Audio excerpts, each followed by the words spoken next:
Quand on parle du sida, on parle des améliorations, c'est effectivement important, mais on montre assez rarement finalement le quotidien des personnes séropositives. Vous avez rencontré, vous, un jeune, Alix, qui se bat.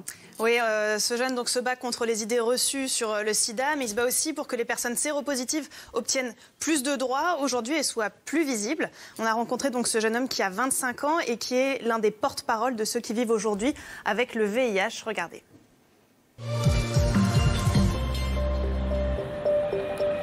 C'est l'un des nouveaux visages de la lutte contre le sida.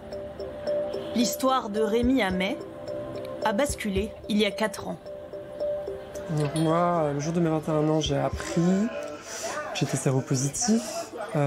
Après, pendant un an et demi, presque 2 ans, j'étais reclus dans le silence. J'ai dû en parler à mes parents. L'annonce, c'est très compliqué. Donc c'est tristesse, on rumine tout ça, on n'est pas bien. Et après, en fait, j'ai investi l'associatif et très vite, le sentiment de colère est arrivé. De la colère contre l'isolement subi par les séropositifs.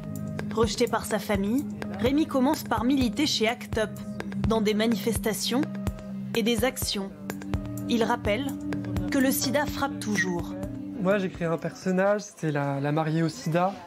Donc j'étais en mariée et puis j'avais une traîne derrière moi et dessus il y avait écrit mariée au sida. Et ça, c'est quelque chose que les jeunes, ça les interpelle. C'était une manière de commencer le dialogue avec eux, de parler de prévention. 30 ans depuis les débuts d'ACT UP, Rémi Amet continue de militer dans une nouvelle association, réunie aujourd'hui pour préparer l'événement SIDAction. On prend une boîte de tracts, mais ça pèse un âne mort. Non mais 5 tracts, ça suffit largement, tu te rends pas compte.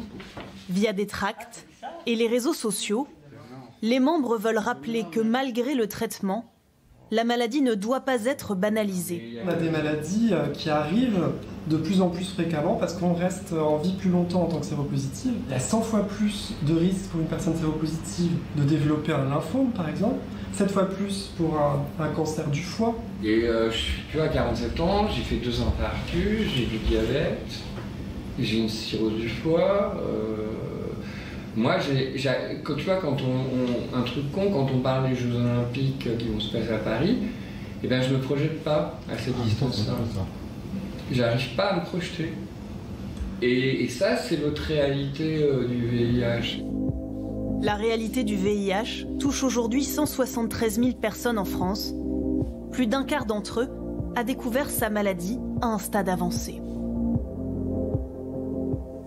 C'est un témoignage fort, Alix, et il nous montre encore le rejet, l'ostracisme dont sont victimes certaines personnes séropositives. Oui, en fait, on a été assez étonnés avec Basile Bonnne et Valentin Juin, avec qui on a fait le reportage. C'est qu'en fait, les membres de cette association nous ont pas tant parlé de leur traitement médical, mais surtout de leur isolement. Ils nous ont parlé de ceux qui n'osent pas dire qu'ils sont tout simplement séropositifs, de ceux qui le disent et qui sont rejetés par leur famille. Ça a été le cas de ce jeune homme de 25 ans, Rémi Amet, qui est parti en pleine nuit de chez lui parce que c'était plus possible, c'était trop lourd d'un point de vue familial à porter. Voilà, il nous disait qu'aujourd'hui, même en 2019, on peut dire je suis séropositif et ça provoque toujours des réactions épidermiques. Et c'est contre ça qu'il veut lutter, notamment avec son association, les Actes Upiennes. Ça, c'est étonnant encore qu'il y ait ces réactions épidermiques, comme le dit Alix, encore aujourd'hui quand on parle de cette maladie.